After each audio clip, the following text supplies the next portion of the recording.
What does it mean to have a growth mindset? If you're working hard in business and you're learning all the skills and the strategies, but it's still not really coming together, this is probably a mindset issue. So you think you know a lot about business? No, not yet. In this video, I'm going to share with you how you can shift your mindset into growth thinking in order to create big impact in your business.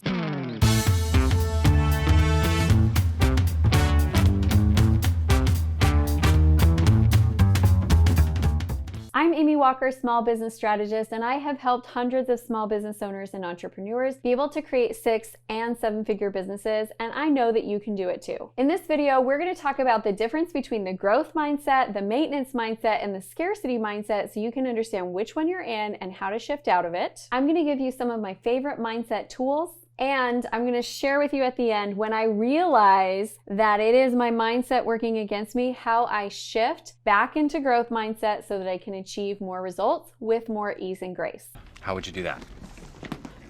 Mind control. There is a lot of business advice out there. Some of it's good, some of it's bad, some of it's And in our Business Coaches Say videos, our goal is to help you be able to sift through all of the advice so you can see which one is right for you. That's what she said. When I was a new entrepreneur, my business mentor told me, if you can dream it, you can achieve it, and was very much a believer that mindset was the key to success. So is this a bunch of bleep or is this actually legit? It's kind of both. It's legit, but on its own, it is a bunch of It takes 3 things to create results. One of them is mindset, and this is a really important piece. But you also have to have skill set, and you also have to have action. And at that point in my business, I had terrible skills, and I was afraid of taking action. And so I was relying too heavily on mindset to be able to produce everything for me. The beginning of this year, January and February of 2021, were not good. They were terrible months sales-wise, to the point where I had to sit there and evaluate, okay, what's going on? Do I need to increase the skills of my salespeople? Is there more training we need? Is there something wrong with our systems and processes? Are we not doing enough calls? And as I looked through all of those things, I was like, nope, all of those look okay. This must be a mindset issue. Boy, have you lost your mind, because I'll help you find it. And so I hired a mindset coach and I started doing mindset work with my team members. So January and February, terrible months. March was a 50K month. April was a 65K month, and May was a 160K month. So to go from terrible sales to the point where I'm like, no, this isn't gonna work because I gotta pay payroll and I don't wanna be paying it out of my savings, to having a great quarter, that was a mindset shift. Mindset is an incredibly powerful principle when you add it with these other things. So there's 3 different types of mindset that you could fall into. One of them is growth mindset. This is where your thinking is literally propelling you to take bigger actions and create bigger results. This is abundance. This is positive. This is inquisitive about the opportunities for growth and comfortable with the downsides and the setbacks and all of the things that happen that are hard. That would be growth mindset. You got a good life. A good life. The second type of mindset is maintenance mindset. So here's how you can tell if you're in maintenance mindset. Your thinking all supports you being exactly where you are. So maybe you have goals for growth, but you keep seeming to hit the status quo. Maybe you wake up in the morning and like your mind is full of your to-do list today and all the things you need to get done. And then you go into accomplishments, and your thoughts, your beliefs, your intentions, everything leads to staying right here. It's not that it's bad, right? It's not that it's negative thinking. It's not that it's bad. It's just that you're not seeing the progress and you can kind of feel like you've hit a plateau. That's frustrating. I've been there myself. It's not a fun place to be. Sometimes I'll start a sentence and I don't even know where it's going. Now, the third mindset that you might be in is you could be in scarcity mindset. In scarcity mindset, it literally feels like your brain is working against you. You feel like failure is around every corner.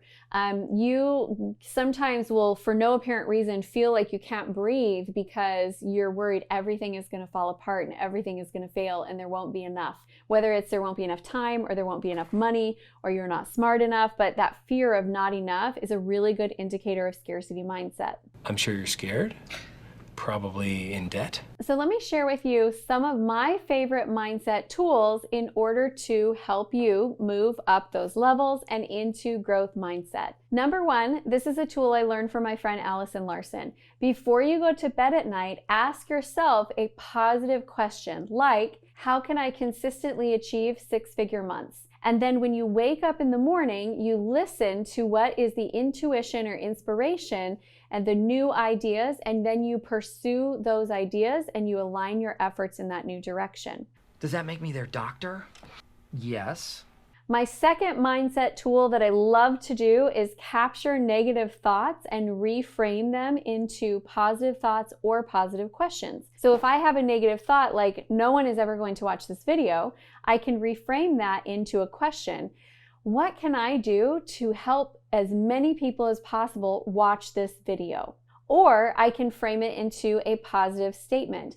People love watching my videos because it provides them great value and they know that they can trust the advice I give them. And so I'm consistently trying to find those thoughts that are keeping me in maintenance or in scarcity and replace them with growth mindset thoughts.